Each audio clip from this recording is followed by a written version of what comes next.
Rebonjour au podcast Bouger pour grandir. Ceci est la deuxième partie d'un épisode sur la douance, le haut potentiel et la motricité avec Ariane Auger.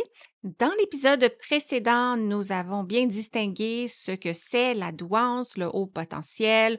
On a parlé des caractéristiques qui mènent à cette identification-là. On a déconstruit certains mythes et on s'est orienté un peu sur la pertinence de faire une évaluation et de quels services sont disponibles à cet effet-là. Et maintenant, ce qui nous attend dans le présent épisode, une exploration des caractéristiques du développement moteur des enfants doués. On parle aussi d'accompagnement, particulièrement en ergothérapie. Bonne écoute! OK, parlons motricité maintenant. Quelle est la trajectoire développementale au niveau moteur de l'enfant Mmh avec un haut potentiel ou une douance? Dans l'histoire développementale des enfants doués, on observe souvent, mais pas toujours, Ouais. on y reviendra, mais on observe souvent des précocités dans le OK. développement moteur. Donc, je donne plusieurs exemples. Vas-y. Dans les premiers jours et les premières semaines, on peut constater un enfant qui va avoir beaucoup de contrôle de son regard pour être capable d'orienter ses yeux vers la voix de sa mère, par exemple, OK. qui a Ouais. entendu beaucoup pendant Ouais. la grossesse. Vers 1 mois, la majorité vont être capables de tenir leur tête assez droite pendant plusieurs secondes, plus que ce qui serait attendu. Puis ils ont un tonus généralement assez élevé. Vers 3 mois, ils peuvent être capables de prendre volontairement des objets avec leurs mains de façon quand même habile. Ce sont des bébés qui vont démontrer une grande curiosité puis un intérêt rapide à se déplacer, à changer de position puis à se déplacer. Donc, il en découle que vers 9-11 mois, la majorité vont faire leur premier pas assisté, puis vers 11 à 13 mois, il y en a beaucoup qui vont marcher de façon autonome, alors que, corrige-moi si je me trompe, la norme, on est plus dans du 12-16 mois. La norme de la marche autonome va aller comme entre 11 et 18 mois. Ouais, Chaque enfant va à son rythme et c'est tout ouais. à fait correct. Dans une optique du développement moteur qui s'affirme bien, on aime voir que l'enfant ne saute pas d'étape développementale, donc Ouais. il va prendre le temps de ramper pendant quelques semaines, de marcher à quatre pattes pendant quelques mois avant la marche. Donc, l'idée, c'est que si l'enfant est précoce et commence à faire ça plus tôt, ben, et qu'il arrive à la marche debout à 11 mois, c'est parfait. Mhm. Mais est-ce que ça va arriver que les enfants vont marcher peut-être à 9-10 mois, Ouais, mais qu'ils vont sauter, ouais, par exemple, ramper quatre pattes? ouais. C'est vraiment Ouais, pertinent que tu soulèves ça ouais, parce que cliniquement, on pose des hypothèses, là, nous, ouais, sans que ce soit toujours appuyé par la ouais, littérature. Des fois, on observe des choses puis on ouais, essaie de ouais. comprendre. Puis il y a beaucoup d'enfants quand même qu'on rencontre chez qui on observe la rétention de certains réflexes Hmm. primitifs. Puis on le sait que le fait d'avoir rampé ou marché à quatre pattes puis d'avoir passé par tous Ouais, ces jalons moteurs-là vont aider à l'intégration de ces réflexes-là puis au ouais. développement du contrôle postural, de la coordination bilatérale. Fait que nous, on a quand même l'hypothèse que des enfants qui ont sauté ces étapes-là, puis c'est assez fréquent, là, Ouais, les parents vont nous dire qu'ils n'ont pas marché à quatre pattes ou rampé parce qu'ils se sont levés tout de suite oui, debout. Bien, on a quand même l'hypothèse que ça peut plus tard avoir un impact sur le développement moteur, comme ils n'ont pas pu profiter de ces ouais. opportunités-là de jouer au sol. Là. Ouais. Ça me parle ce que tu dis parce que l'enfant ayant un haut potentiel intellectuel et une grande motivation, engagement, peut voir les autres debout, apprendre rapidement à se lever Ouais. debout, sortir de son quatre pattes pour aller faire des activités debout, justement. Et s'il saute ces étapes-là, on peut peut-être faire des liens avec les futurs défis d'écriture, par exemple, où Ouais. les étapes comme le quatre pattes ont une grande influence là, sur l'intégration de réflexes au niveau des mains, puis au niveau postural Ouais. aussi. Et l'importance de reconnaître les signes très tôt chez notre bébé, de voir qu'il s'en va vers de la précocité motrice pour s'assurer de créer les Oui. conditions le plus possible pour qu'il fasse de la motricité libre au sol, Ouais. qu'il roule, qu'il se promène là, sur le ventre à quatre pattes au max là, Ouais. avant que la nature de la motivation le lève debout. Puis une fois qu'il est debout, notre petit coco, c'est plus dur De le là, à ramener. 13 mois de dire viens, on va retourner à plat ventre. Oui. C'est ça, on faut attendre quelques années avant que l'enfant ait assez d'ouverture pour dire, OK, je vais retourner à 4 pattes, même si je suis capable de me lever pour faire un jeu de marcher comme un petit chat, par exemple. Ouais. Ça me parle ce que tu dis parce que je suis là-dedans en ce moment. Là. J'ai une petite cocotte de 6 mois. Ah oui! Puis des fois, on va être excité de passer à la prochaine étape. Puis on va comparer à d'autres enfants qui sont plus loin. Puis on va se dire, ah! Mais en fait, quand on comprend que c'est important de passer par chacune des étapes, de passer du temps au sol, de bien acquérir tout ce qu'on a à développer, puis de ramper, marcher à 4 pattes, ben on se met moins de pression d'être le premier qui réussit à marcher. Tu sais, je pense qu'on comprend que c'est important de passer par ces étapes-là.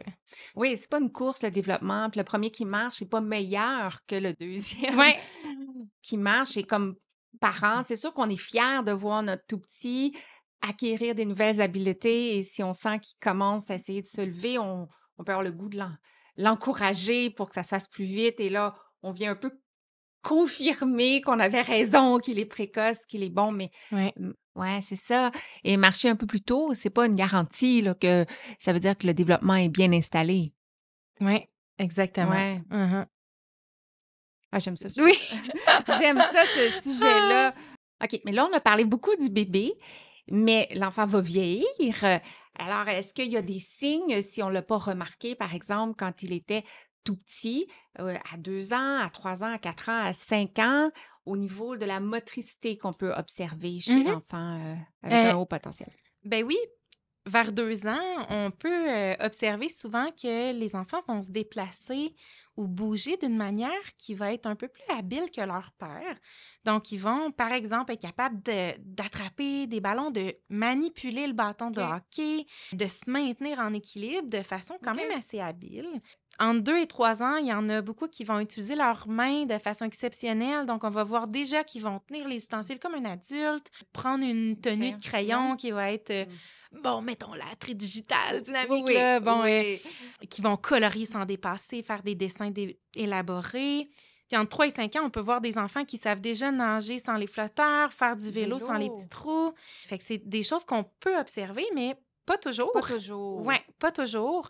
Puis, quand on parlait d'aptitudes naturelles plus élevées, bien, c'est certain qu'un enfant qui aurait des aptitudes naturelles plus élevées dans la dimension physique, ça va être encore plus marqué, ces précocités-là, parce qu'il va développer ses aptitudes motrices, puis il va s'engager dans un développement peut-être même de talent de façon précoce, puis être à des niveaux compétitifs dans un sport ou au niveau artistique, par exemple en musique ou en dessin, de façon assez exceptionnelle, même assez jeune, là. Quand je disais que c'est pas tous les enfants qui présentent des précocités motrices, ben effectivement, quand on a une asynchronie, donc le développement intellectuel est très en avance, puis le développement moteur non, l'enfant peut sembler même des fois maladroit, même si son développement moteur serait dans les normes. Puis dans le cas où l'enfant a une double exceptionnalité avec un TDC, ben à ce moment-là, le décalage est encore plus grand, puis ça va être difficile à déceler. Parce qu'il va avoir plusieurs défis dans son quotidien avec le TDC. Alors, on pourrait moins voir son potentiel dans les autres domaines à cause de ça. Tout à fait. Puis j'ai envie de dire que même pour les professionnels, comme les ergos qui contribuent souvent à l'évaluation du TDC, ça peut être plus difficile à identifier un TDC dans le cas où il y a une douance associée parce que ça ne s'exprimera pas de la même façon. Puis l'enfant, jusqu'à assez vieux, va être capable de compenser les difficultés puis de trouver des stratégies. Par contre, à long terme, la fatigue, c'est souvent une chose qui est vraiment présente. Puis un peu plus tard, quand les exigences de la tâche vont se complexifier, c'est là où on va voir une difficulté à compenser, puis on va peut-être suspecter à ce moment-là le TDC. Notamment à l'écriture, on reçoit beaucoup de jeunes avec la douance qui ont des défis d'écriture en ergothérapie. Oui, vraiment. Puis nous, à la clinique, on lit un peu ce qui sort là-dessus. J'ai bien ri parce que dans ton infolette, tu as mis un article il y a quelques semaines par rapport à l'écriture. Je faisais un peu de lecture.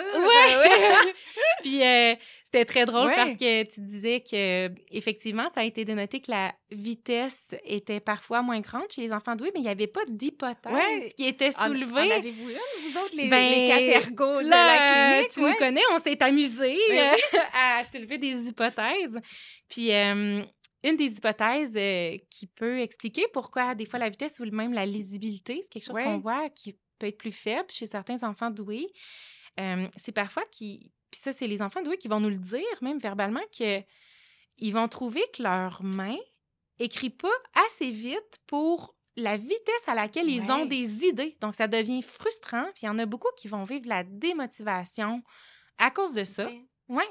Des fois, il y en a qui vont aussi présenter des traits perfectionnistes, puis qui vont avoir tellement peur de commettre des erreurs qu'ils vont beaucoup se ralentir, Ralentir. prendre le temps, se relire, chercher les mots, les accords. Donc ça, c'est quelque chose qui va ralentir des fois leur vitesse. Leur pensée en arborescence aussi. Je sais pas si tu as déjà entendu ce terme-là, Oui, mais c'est beau. oui, ça fait comme un arbre là, ouais. avec ses branches, mais la pensée en arborescence, c'est quand les idées vont un peu dans toutes les directions, mais font beaucoup de liens entre elles, ce qui font que là, Ouais. ça se bouscule un peu dans la tête, puis des fois, on a même de la misère à les suivre. Là. Ils vont passer du coq à l'âne, puis on ne saura pas trop c'était quoi le lien entre leurs idées, mais pour eux, dans leur tête, Ouais. ça a eu lieu, puis ça a Ça été bourgeonne très vite. c'est ça. Ouais. Fait que cette pensée en arborescence-là, on peut penser que des fois, ça peut devenir difficile pour eux de sélectionner quelles idées ils vont mettre, tellement il y en a Ouais. qui arrivent en même temps. Donc, dans la planification du texte, ça peut être difficile. Puis, autre chose qu'on observe, puis c'est très clinique là, comme observation, mais on voit beaucoup d'hyperlaxité chez les enfants doués. Pas tous, mais Ouais. nous, quand on fait l'évaluation de la motricité fine pour voir si ça a un lien avec les difficultés d'écriture, bien souvent, il y a la présence d'hyperlaxité Qui ligamentaire. Ouais, c'est quoi Veux-tu exactement? le définir? Une articulation est soutenue par des ligaments, donc parce que l'articulation, c'est deux os qui sont ensemble. Donc, si on veut qu'ils travaillent ensemble, ils doivent être retenus ensemble. Et c'est sûr que les muscles vont traverser l'articulation. Donc, il y a des tendons, mais il y a aussi des ligaments, qui est comme une petite couche de tissu qui recouvre tout ça. Et quand on parle d'élasticité, bien, plus ce ligament-là est lousse, moins l'articulation est stable. Mhm. Donc, tu expliques si bien. Plus que je l'aurais fait. Oui. Mais finalement, l'impact de ça, Ouais. c'est que ça va demander plus de force, d'énergie à l'enfant. Puis souvent, ça va générer même plus de fatigue ou de douleur dans la main pendant qu'ils vont écrire. Parce que l'hyperlaxité vient souvent avec l'hypotonie. Donc, le tonus est plus bas. Donc, la portion, le ligament et le muscle qui peut traverser l'articulation est moins ferme. Ouais. Et l'enveloppe est plus lousse. Donc, Ouais. tout ça fait que l'enfant doit mettre beaucoup plus d'énergie, de tension. Puis ça peut finalement ralentir. C'est vraiment intéressant. On aurait pu faire un épisode juste sur cet aspect-là. Ouais. Parce que quand on parle d'écriture, c'est ça un peu le summum du scripteur qui est compétent. Il y a la partie, je vais automatiser mon écriture. Donc, la main sait comment écrire, donc je peux juste me concentrer sur mes pensées. Ouais. Mais il y a la partie, à partir du moment où la vitesse des pensées est équivalente à la vitesse de la main, c'est là qu'on peut composer au fur et à mesure qu'on pense. Et ça, c'est ce qui est le plus efficace. Donc, si les pensées vont plus vite, puis la main ne suit pas, ça décale, on perd nos pensées pendant qu'on écrit, puis c'est moins fonctionnel. Oui, puis c'est frustrant. Ils vivent frustrant. de la frustration dans ce temps-là. Ariane, j'ai une question. Est-ce que c'est vrai que les enfants doués ont plus besoin de bouger que les autres? Et les parents d'enfants doués, même les enseignants qui en ont dans leur classe, te répondraient certainement que oui. Bien, en fait, ce qu'on observe souvent, c'est que les enfants doués vont présenter des hyperexcitabilités. T'as donc bien du beau vocabulaire. On va pouvoir mettre un lexique pour accompagner l'épisode. Pourquoi pas? Une hyperexcitabilité, c'est une sensibilité ou une réponse aux stimuli qui va permettre d'expérimenter les expériences de façon plus intense. Il y en a 5 dans la théorie dans laquelle ça s'est exposé. Donc, il y a l'hyperexcitabilité intellectuelle, imaginative, sensitive, émotionnelle et psychomotrice. C'est l'hyperexcitabilité psychomotrice qui va entraîner un haut niveau d'énergie physique puis de mentale. Donc, concrètement, ce qu'on va voir, c'est beaucoup des enfants qui vont avoir de la difficulté à rester assis.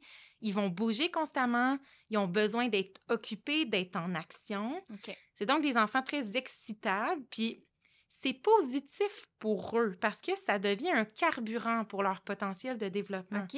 Donc, ça va être super important d'encourager les enfants à exprimer ces hyperexcitabilités-là, mais aussi d'apprendre comment et dans quel contexte c'est adapté de le faire. OK. Donc, du décodage des contextes sociaux. Oui, bien Ouais, de comprendre que, OK, j'ai un ouais, grand besoin d'être en action puis de bouger, ouais, mais est-ce que c'est à ce moment-ci, dans la classe, pendant que la prof est ouais. en explication magistrale, que c'est le Que temps c'est de le pas... faire? Ouais. Comment dans mon quotidien, là, en ergo, on aime bien rentrer Mm. à ce moment-là, mais comment dans mon OK. quotidien je vais faire pour répondre à ce besoin-là? Puis dans quel moment je vais utiliser cette hyperexcitabilité-là pour être très engagée dans la tâche que je fais? Ça, c'est des exemples de choses qui peuvent Mm. nourrir les Ouais. hyperexcitabilités de façon positive. Et tu as parlé d'hyperexcitabilité sensitive. C'est-tu la même chose que l'hypersensibilité sensorielle? Il y a des Ah, parallèles à faire ouais. quand même, ouais. Quand on parle d'hypersensibilité sensorielle, ben on peut parler de modulation sensorielle. Mhm. Parfois, on entend le trouble de modulation Ouais. sensorielle. Quand on parle d'hyperexcitabilité sensitive, ben effectivement, c'est qu'on parle que les stimuli sensoriels vont amener une réponse plus grande chez la personne. Mais souvent, nous, on le voit, les hyperexcitabilités, on les voit de façon positive justement parce que ça contribue au potentiel de développement. Fait que le fait d'expérimenter ça de Mm. façon plus intense, ça permet de décoder puis de comprendre l'environnement de façon plus intense.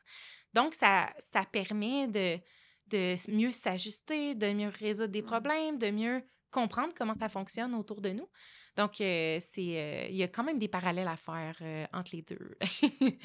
Mais en fait, ce qui me vient en tête, c'est que quand on parle d'hypersensibilité, c'est plus que l'enfant se sent agressé par tous les stimuli, Ouais, tandis que dans l'hyperexcitabilité, il se sentirait stimulé. ouais, Il les perçoit et il a le goût d'agir ouais, avec certains. ouais. Ouais, Oui, oui, c'était une belle façon ouais. de le résumer.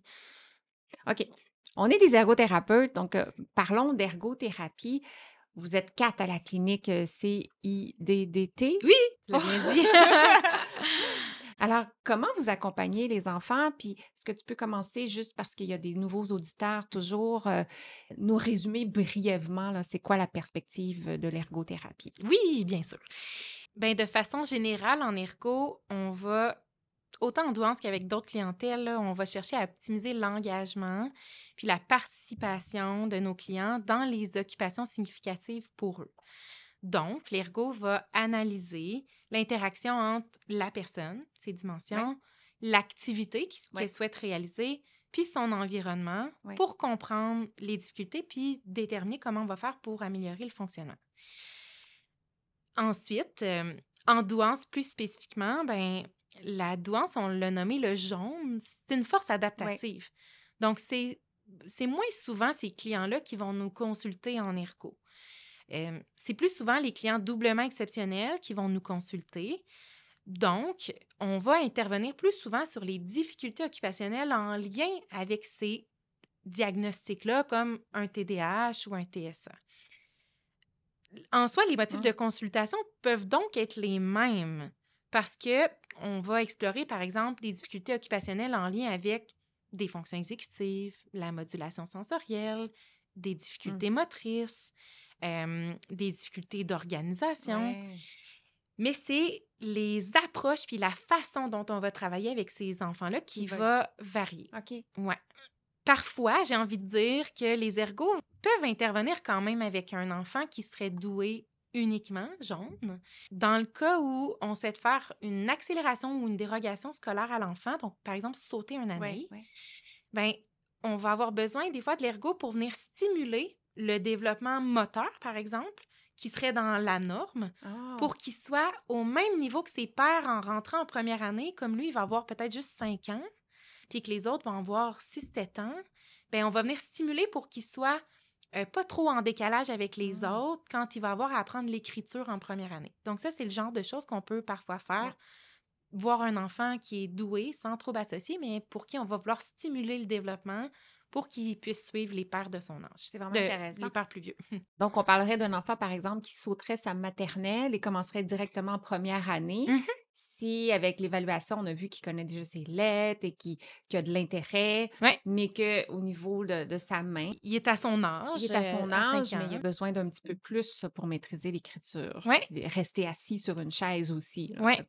On est plus assis longtemps en première année qu'en maternelle. Oui, Ouais. exactement. Fait que ça, c'est des choses qu'on fait des fois. OK.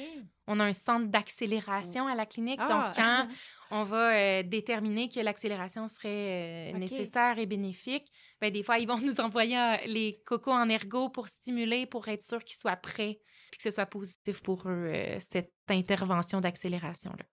C'est vraiment intéressant. C'est la première fois que j'entends ça, la clinique d'accélération. Oui, le centre d'accélération. Centre d'accélération. Oui, il y a une ergo puis une OK. psychologue qui Wow. rencontre toutes les familles qui souhaitent passer par ça puis qui aide l'équipe école OK. à faire des accélérations pour que ce soit positif pour eux. Ouais. Puis quel autre type d'intervention l'ergothérapeute peut proposer? Comme je le disais, ça va dépendre du motif de référence. Fait que l'ergothérapeute va, dans son évaluation, déterminer les occupations sont entravées par quels aspects. Une ergo qui rencontrerait un client, puis que dans son entrevue initiale ou dans son évaluation, se rend compte qu'il y a eu certaines précocités développementales ou qu'elle constate la présence de comportements doués, ça serait très pertinent pour cet ergo-là de, bon, tout d'abord s'informer Oui, sur la oui, douance, puis oui. comment on peut adapter les interventions par la suite en lien avec ça. Ou bien si elle remarque que le profil est difficile à bien comprendre, il y a peut-être présence de double exceptionnalité qui rend le profil plus complexe, Oui. puis ça peut être pertinent d'en parler aux parents pour que les parents s'informent ou choisissent d'aller faire Oui. l'évaluation concrète. Bon Ça, point. c'est quelque chose Oui. à considérer pour les Oui. ergos qui rencontreraient des enfants Oui. pour qui ils vont peut-être avoir des doutes de ça. Oui, oui, très Ouais. bon point. Mhm. Est-ce qu'il y a des approches en particulier que vous préconisez? C'est sûr que c'est individuel, Ouais. mais est-ce qu'il y a plus d'approches cognitives, par exemple, comme ce qu'on avait abordé dans le sujet du TDC avec Julie Lavergne, ou est-ce que c'est plus des approches neurodéveloppementales? Tu as parlé de réflexes peut-être primitifs qui perdurent. Ouais. Est-ce que vous allez plus comme dans le bottom-up, comme on dit en ergothérapie, travailler des capacités, ou est-ce que vous allez plus par le cognitif, justement, cet enfant-là a un grand potentiel intellectuel, donc compenser Ouais. avec des approches là, qui misent sur la tâche, Ouais. l'occupation, le souhait de bien faire quelque chose? Oui. C'est une super question. Tu t'en douteras que la recherche actuelle ne nous permet pas de faire ressortir spécifiquement les approches en ergothérapie concernant le développement moteur des enfants doués ou doublement exceptionnels. Par contre, notre expérience clinique nous amène quand même des informations aussi pertinentes. Tu as bien deviné que les approches cognitives, ben, ça sollicite directement leur force. Donc, c'est souvent très gagnant de passer par des approches cognitives. Par exemple, l'approche co-op. Je ne sais pas si tu veux le dire en anglais. Ça vaut la peine. C'est quoi? Cognitive Orientation to Daily Occupational Performance. Cette approche-là, à travers la découverte d'idées, on va encourager l'enfant à lui-même élaborer son plan pour arriver à développer une compétence motrice. Ben ça fonctionne généralement bien. Par contre, je mets en garde les ergos ou les professionnels qui l'utilisent. Il faut être très flexible quand on travaille avec les enfants doués et pas tomber dans une utilisation très rigide de ces outils ou de ces approches-là. Pour que ça fonctionne, c'est super important. Pour ce qui est des approches plus bottom-up ou neurodéveloppementales, ben, ça va vraiment dépendre du besoin qui est identifié quand on évalue l'enfant, mais ça va aussi dépendre de ce que l'enfant veut faire. Quand on va travailler en douance, en ergothérapie, les enfants vont être vraiment au centre de nos décisions. Ils vont d'ailleurs être la plupart du temps invités aux rencontres bilan, puis on va leur expliquer en même temps qu'on explique aux parents, puis des fois même dans les mêmes mots, qu'est-ce qu'on a observé qui peut expliquer les difficultés fonctionnelles, puis on va leur donner de la théorie par rapport à ces choses-là. Puis c'est ce qui va nous permettre après d'inclure l'enfant dans le choix des objectifs, puis même des interventions. approches, Ouais.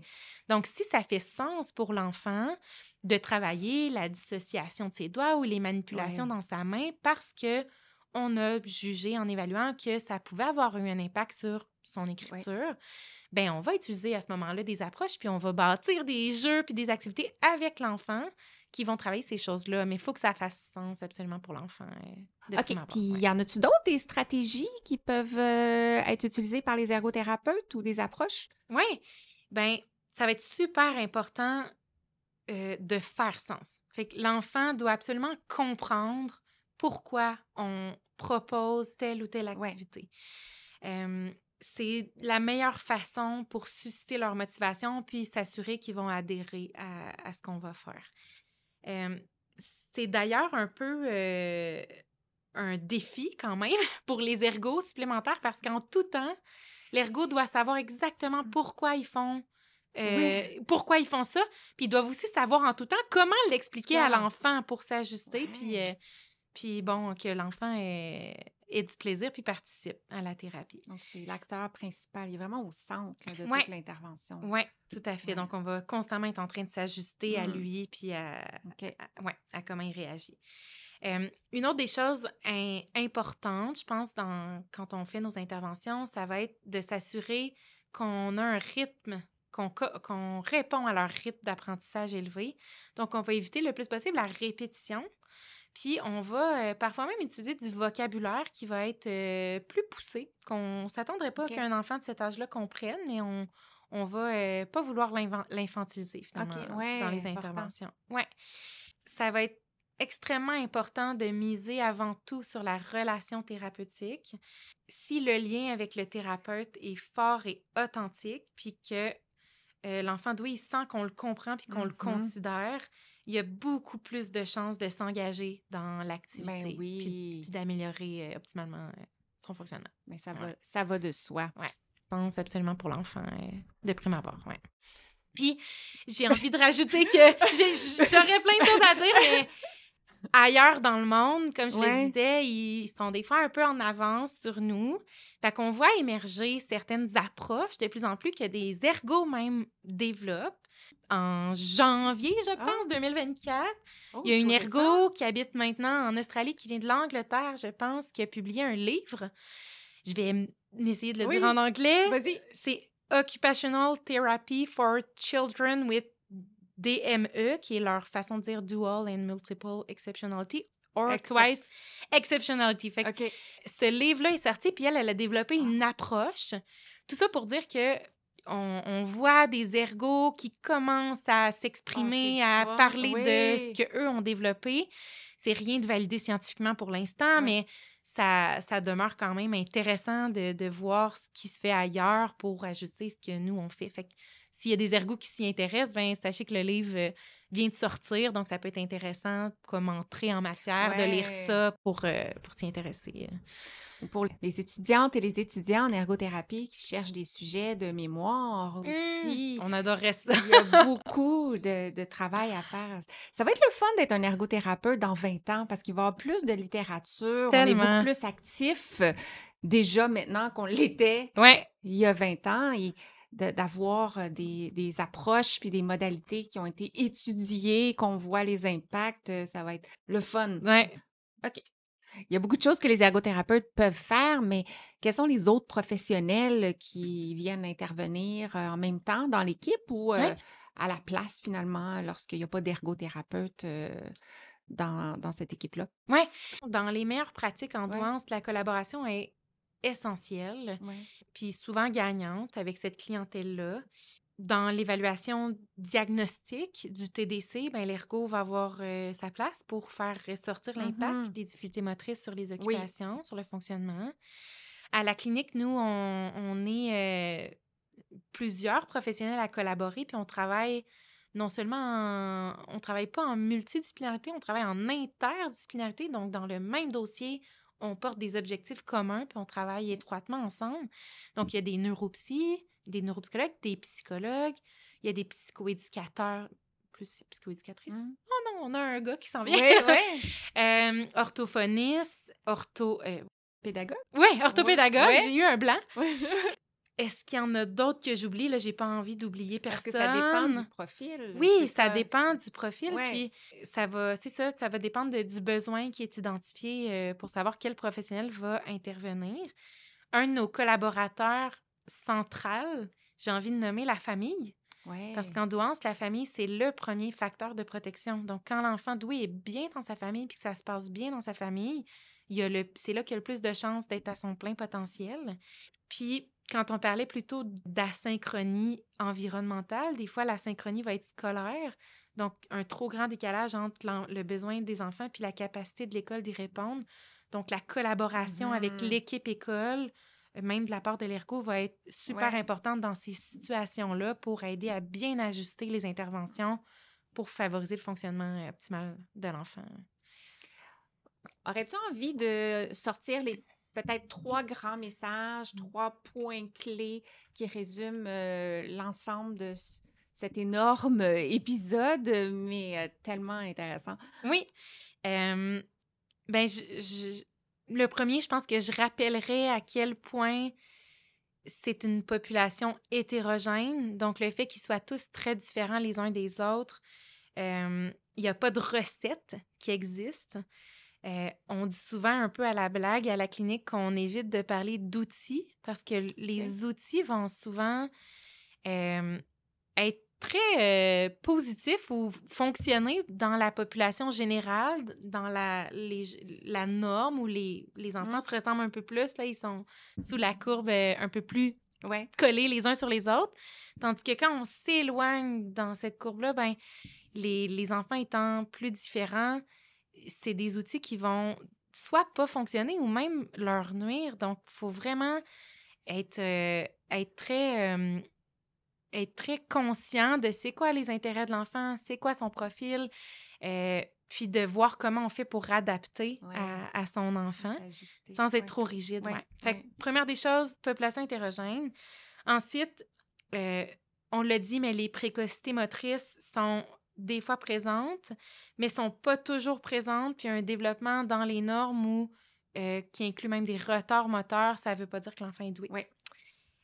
Puis finalement, quand il y a des asynchronies qui vont entraver le développement dans d'autres sphères ou qui ont un impact sur le sentiment, compétence de l'enfant, son estime de soi, c'est super important rapidement d'intervenir, par exemple en ergo, soit pour augmenter ses capacités motrices ou pour compenser les difficultés qu'on observe pour s'assurer qu'il puisse continuer de se développer à son plein potentiel. Est-ce qu'on peut aller vous consulter directement, les ergos au CIDDT, ou est-ce qu'il faut passer par l'évaluation? Dans le fond, est-ce que vous recevez seulement les enfants qui ont été évalués dans votre clinique par la suite, ou on peut vous contacter puis faire une demande de service directement auprès de vous? Oui, il y a comme une façon d'avoir accès au service. Ça fonctionne par ouverture d'agenda. Puis quand les gens s'engagent pour venir à la clinique puis réussissent à avoir une place, parce qu'il y a énormément de demandes, il faut que les gens soient à l'aise avec l'interdisciplinarité dans laquelle on travaille. Fait que chez nous, tous les enfants, les familles, en fait, sont accueillis via une évaluation de besoins, une évaluation systémique. Puis c'est là où on va identifier les besoins des familles puis offrir les services par la suite. Avec le professionnel qui pourra qui est pertinent. le ou les qui pourront le mieux répondre. Oui, puis chaque famille a son intervenant pivot qui va aider à coordonner les services. Donc, pas nécessairement besoin d'avoir une évaluation de la douance, mais il y a une évaluation des besoins de la famille qui se fait pour déterminer les services. Donc, c'est comme ça que ça fonctionne. Bien expliqué. Donc, on fait une demande à la clinique et non en ergothérapie. Oui, exactement. On fait une demande pour avoir des services intégrés interdisciplinaires au CIDDT. Puis, si les gens voulaient me contacter directement, moi, j'offre des services au privé. Ah oui, tu parlais. Donc, à une clientèle plus générale, mais effectivement, je m'intéresse beaucoup à la douance et la double exceptionnalité. Je pratique actuellement à domicile dans la région de Granby ou en télépratique partout au Québec. Donc, c'est une possibilité, mais il existe tout plein d'ergos qui ont les compétences puis qui se forment. On forme annuellement des petites cohortes d'ergo par rapport à comment prendre en compte la douance dans notre pratique en ergo. Fait que il y en a d'autres, là, des ergots qui ont cette expertise-là. Bien, tout à fait. Donc, on mettra toute cette information-là pour te retrouver. Et merci du fond du cœur d'être venu parler de ce sujet-là avec moi. Et tu n'as pas été tout seul pour préparer toute cette information-là. Est-ce que tu auras envie de souligner l'aide de tes collègues incroyables? Oui, ben, on a repassé un peu sur ce qu'on souhaitait dire. Ben, il y a Audrey Labonté, Marie-Soleil Caron puis Vanessa Bouvrette. C'est mes 3 collègues exceptionnels avec lesquels je travaille. Je les remercie pour leur aide. Ben, génial. Merci, puis à la prochaine. Bye! Merci, Josiane. Bye! Merci d'avoir écouté et à bientôt pour notre prochain épisode. Et d'ici là, vous pouvez me retrouver quotidiennement sur les réseaux sociaux, consulter mon blog et profiter de mes ressources gratuites en joignant ma communauté au josianecaronsanta.com/guide. Le podcast Bouger pour grandir est une production de l'Académie de formation JCSI, des formations en ligne sur le développement et fonctionnement de l'enfant, de la perspective de l'ergothérapie. C'est tout pour cet épisode et sur ce, je vous dis à très très bientôt pour continuer à parler d'ergo. Bye!